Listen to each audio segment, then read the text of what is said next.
देश में corona virus के मामलों में एक बार फिर इजाफा चिंता बढ़ा रहा है।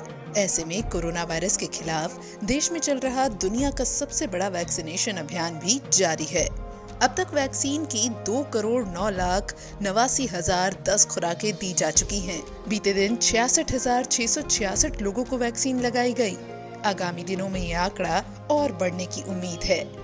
वैक्सीनेशन में इजाफे की उम्मीद तो सही है, लेकिन उम्मीद के उलट देश में कोरोना वायरस के मामलों में इजाफा अच्छे संकेत नहीं दे रहा। देश में बढ़ते कोरोना वायरस के मामले चिंता बढ़ाने लगे हैं। लगातार तीसरे दिन 18,000 से ज्यादा नए केस सामने आए हैं। भारत में पिछले 24 घंटे में कोरोना वायरस संक्रमण के 18,599 नए मामले सामने आए और 97 मरीजों ने इसकी वजह से दम तोड़ दिया। इसी के साथ देश में कुल संक्रमितों की संख्या बढ़कर 1,12,29,398 हो गई है।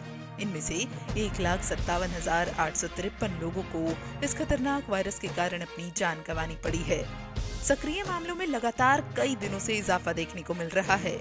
सक्रिय मामलों की संख्या बढ़कर 1,88,747 हो गई है। वहीं कोरोना वायरस के संक्रमण को हराकर ठीक होने वालों की बात करें तो पिछले 24 घंटे में देश में 14,278 मरीज ठीक हुए हैं। इसी के साथ महामारी को हराकर ठीक होने वाले कुल मरीजों की संख्या बढ़कर 1,08,82,798 हो गई है और देश में रिकवरी रेट 96.95% है। पिछले कुछ हफ्तों में कम से कम 6 राज्यों में कोरोना वायरस के सबसे ज्यादा मामले बढ़ते दिखे हैं।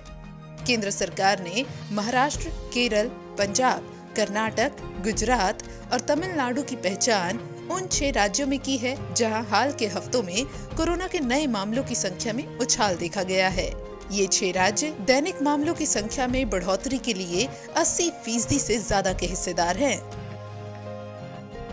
कोरोना वायरस संक्रमण से देश में सबसे ज्यादा खराब हालत महाराष्ट्र की है। यहाँ बीते 24 घंटे में 11,141 नए मरीज मिले।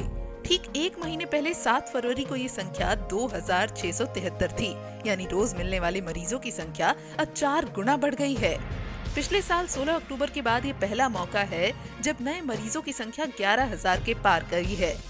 यहाँ लगातार तीसरे दिन 10,000 से ज्यादा लोग संक्रमित मिले हैं। वहीं अब महाराष्ट्र में कुल मामले बढ़कर 22,19,727 हो गए हैं। कोरोना के बढ़ते मामलों को देखते हुए महाराष्ट्र के संभाजी नगर में कोरोना के केस में वृद्धि होने की वजह से वीकेंड पर पूर्ण लॉकडाउन लागू करने का फैसला लिया गया है। राज्य के मंत्री एकनाथ शिंदे ने बताया कि 11 मार्च से 4 अप्रैल तक बढ़ते कोरोना वायरस मामलों के बीच संभाजी नगर में रात के समय प्रतिबंध लागू रहेंगे। इसका समय रात 9 बजे से सुबह 6 बजे तक होगा। वहीं वीकेंड पर पूरी तरह से लॉकडाउन होगा। इस दौरान स्कूल, कॉलेज और मैरिज हॉल बंद रहेंगे। महाराष्ट्र के बाद दिल्ली में भी कोरोना अपने पैर पसारने लगा है। दिल्ली में रविवार को कोरोना वायरस के 286 नए मामले सामने आए और 2 संक्रमित व्यक्तियों की जान गई। कोरोना महामारी के बीच दिल्ली विधानसभा का बजट सत्र सोमवार से शुरू हो रहा है और ऐसे में आधिकारिक सूत्रों ने बताया है कि इस सत्र में दिल्ली वासियों को मुफ्त कोरोना टीका देने का ऐलान किया जा सकता है।